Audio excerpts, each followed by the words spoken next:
Sometimes news can be confusing. We don't just tell you the news, we help you understand the news. Every morning with more depth and detail on Jacksonville's Morning News with Rich Jones on 104.5 WOKV, Jacksonville's News and Talk.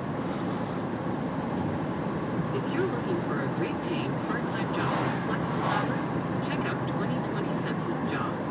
You may have another job, or not. You may even be retired or looking for some extra income, but you can also help make sure that everyone gets counted. So apply today at 2020census.gov/jobs to help strengthen your community. As you get back to business, small things can make a big difference, like marking safe distances before tape and posting reminders to wash hands. As always, Grainger is here to help, offering supplies and solutions for every industry. Free access to product specialists, 24/7 support, safety recovery guides, and more. It's part of our commitment to help you adapt and recover in these challenging times. Call, click Grainger.com, or just stop by. Grainger, for the ones who get it done.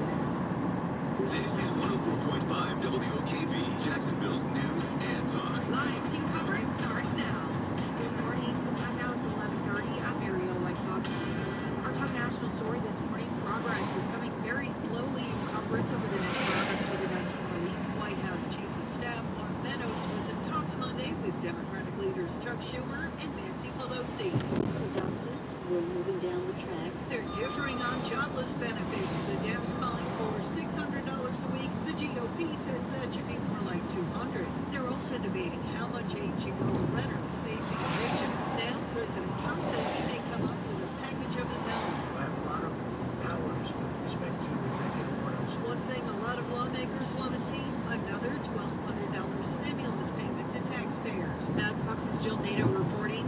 Our top local story: state-run COVID-19 testing sites are back open again after being closed because of Isaias. The testing sites at Regency and the Legend Center are opening back up this morning. The new list of priority patients. The schools opening up this month. Children under the age of 18 has been listed as a priority after several pediatricians were concerned that testing sites were turning away children.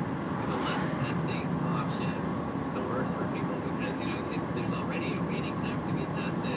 Other patients that are on the priority testing list are symptomatic patients and those 65 and older. Anna Lee, 104.5 WOKV. Meanwhile, Duval County students are officially heading back to class in about 2 weeks, and their enrollment for Duval Homeroom is now closed. It closed yesterday, and about 27% of students around the district are doing Duval homeroom for the upcoming year. The CDC is recommending that schools take into account social distancing, face masks, and cohorted or keeping the same teachers with the same small group of students. Almost 900 teachers have applied to teach for Duval homeroom, and 146 have opted for DVIA. That's CBS 47, Fox 30 Action News Jackson's Megan Moriarty. WOKV News Time now 11:32. Coming up, a look at the roads on the north side and North Park Show coming up next. Storm season is here, and JEA is doing everything possible to prepare. We've invested millions in hardening our electric, water, and sewer systems to make them more resistant to extreme weather. By updating your contact information and signing up for alerts, you'll also be better prepared if a storm hits. And in the event we need to restore your power, we can keep you up to date on our efforts and get you back to normal sooner. Update your contact info today at JEA.com. JEA, building a more prepared community.